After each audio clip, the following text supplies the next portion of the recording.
اللہ ارشاد فرما رہا ہے حج کے منافع کے مقام پر حاضر ہو جاؤ وہاں پر جا کر دیکھو کہ حج کا فائدہ کیا ہے، حج میں کیا کیا فوائد ہیں۔ اس میں سے سب سے پہلا فائدہ حج کے ذریعے انسان کو اللہ کی رضا حاصل ہوتی ہے۔ حج کے ذریعے انسان کو کیا حاصل ہوتا ہے؟ اللہ کی رضا حاصل ہوتی ہے۔ یعنی جب انسان حج پر جاتا ہے تو اللہ کی رضا حاصل کرنے کے لیے جاتا ہے، to gain the pleasure of اللہ جل وعلا۔ یہ حج کا بنیادی مقصد ہے، پہلا مقصد۔ دوسرا، حج مسلمانان عالم کا عالمی اجتماع ہے جس میں عالم اسلام کو درپیش مسائل کا حل پیش کیا جاتا ہے اور پورے سال کا لائحہ عمل دیا جاتا ہے۔ حج کیا ہے؟ حج is an international convention, it is an international assembly of Muslims. تمام دنیا کے مسلمانوں کا ایک انٹرنیشنل اجتماع ہے، اور اس کا فائدہ کیا ہے؟ مسلمانان عالم کے اس عالمی اجتماع میں عالم اسلام کو درپیش مسائل کا حل پیش کیا جاتا ہے اور پورے سال کا لائحہ عمل دیا جاتا ہے۔ اچھا، اس میں ان باتوں پر کلام کروں گا، وہ کام جو حج میں ہونا چاہیے، وہ جو ہو رہا ہے اس پر ہم نہیں کلام کریں۔ اب بات سمجھ گئے نا؟ جو امیر حج کا منصب ہے، جو اسے کرنا چاہیے، اس پر کلام کر رہا ہوں۔ کیا ہونا چاہیے؟ حج کا اصل مقصد کیا ہے؟ یہ دوسرا مقصد ہے۔ حج کا تیسرا فائدہ کیا ہے؟ حج عالم اسلام کا بین الاقوامی تجارتی پلیٹ فارم بھی ہے۔ عالم اسلام کا انٹرنیشنل بین الاقوامی تجارتی پلیٹ فارم بھی ہے جو عالم اسلام کی اکانومی، عالم اسلام کی معیشت میں نہایت اہم کردار ادا کرتا ہے۔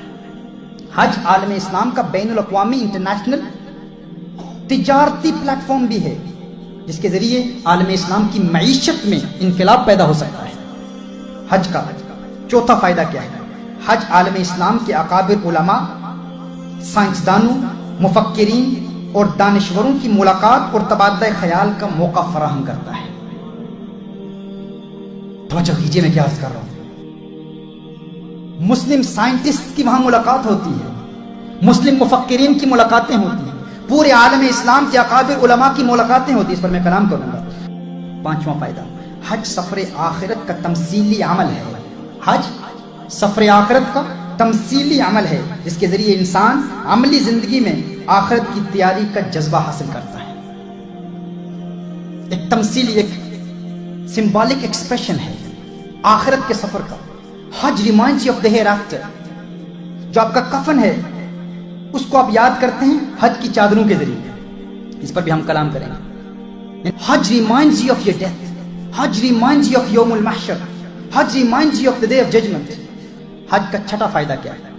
حج شیطان کے خلاف جنگ کا تمثیلی عمل ہے۔ حج کیا ہے؟ شیطان کے خلاف جنگ کا تمثیلی عمل ہے جس کے ذریعے انسان عملی زندگی میں شیطان کے خلاف جنگ کی تیاری کرتا ہے۔ حج is a battle against Satan. It's a war against Satan. It's a symbolic expression of war against Satan.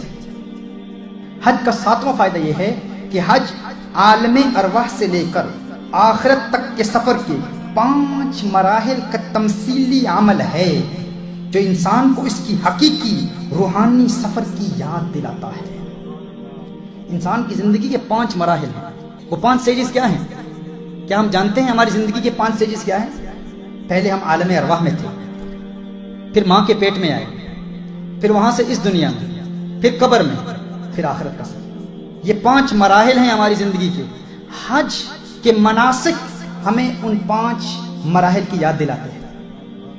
وہ 5 مراحل ہمیں یاد آ جاتے ہیں۔ حج میں روح کو انگیج کرنے کا میتھڈ یہ ہے کہ انسان ان 5 مراحل کو یاد کرتا رہے۔ نمبر 8، حج مساوات کا ایسا درس دیتا ہے جو تکبر، نخوت اور انانیت کے بتوں کو توڑ کر انسان کو عاجزی اور سادگی کے ساتھ زندگی گزارنے کا سبق دیتا ہے، ایکوالٹی کا درس دیتا ہے۔ حج کا 9واں فائدہ کیا ہے؟ حج میں جانور کی قربانی اللہ کے لیے خواہشات کی قربانی کا تمثیلی عمل ہے۔ جب انسان کسی جانور کو ذبح کر رہا ہے تو وہ جانور کو نہیں قربان کر رہا، وہ کہہ رہے ہیں اللہ میں اپنے آپ کو قربان کر رہا ہوں۔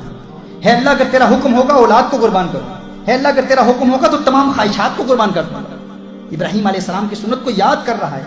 جب وہ چھری پھر رہی ہے تو اس دمبے کی گردن پر نہیں پھر رہی، وہ آپ کی خواہشات پر پھر رہی ہے۔ انسان اپنی خواہشات کو قربان کرنے کا ارادہ کر رہا ہے اور وعدہ کر رہا ہے، عہد کر رہا ہے، اے اللہ میں ارادہ کرتا ہوں اور وعدہ کرتا ہوں میں اپنی تمام خواہشات کو تیرے حکم پر قربان کرنے کے لیے تیار ہوں۔ تو حج کیا ہے؟ حج میں جانور کی قربانی اللہ کے لیے خواہشات کی قربانی کا تمثیلی عمل ہے جو انسان کو اللہ کے لیے اپنی جان، مال، اولاد اور عقل کو قربان کرنے کے لیے تیار کرتا ہے۔ توجہ کیجیے گا اس بات پر۔ جان، مقاصد شریعہ یاد ہے آپ کو؟ ہاں، اب اس کو یاد کریں۔ حج کیا کر رہا ہے؟ حج آپ کو کس بات پر تیار کر رہا ہے؟ جب آپ قربانی کر رہے ہیں، قربانی دے رہے ہیں، تو یہ قربانی اس بات کا تمثیلی عمل ہے، ایک سمبولک ایکسپریشن ہے کہ ہے اللہ، ہم تیرے حکم پر اپنی جان، مال، اولاد اور عقل کو قربان کرنے کے لیے تیار ہیں۔ یہ حج کا فلسفہ ہے، حج کا 9th بینیفٹ۔ اور حج کا 10th بینیفٹ کیا ہے؟ حج ہمیں ہمارے ماضی سے ملا دیتا ہے، جس کے ذریعے ہم اللہ کے پیاروں کی یادگار منا کر فیوز و برکات حاصل کرتے ہیں۔ حج connects us to our past. Hajj reminds us of سیدنا ابراہیم علیہ السلام. حج reminds us of سیدنا اسماعیل علیہ السلام. حج teaches us that celebration and commemoration is a sunnah of the Prophet صلی اللہ علیہ وسلم. Hajj is a celebration. We celebrate the sunnah of Sayyidina Ibrahim alayhi salam. We celebrate the sunnah of Sayyidina Ismail alayhi salam. We celebrate the sunnah of Rasulullah sallallahu alayhi wasallam. حج کے محترم احبہ یہ 10 فوائد ہیں، 10 بنیادی فوائد۔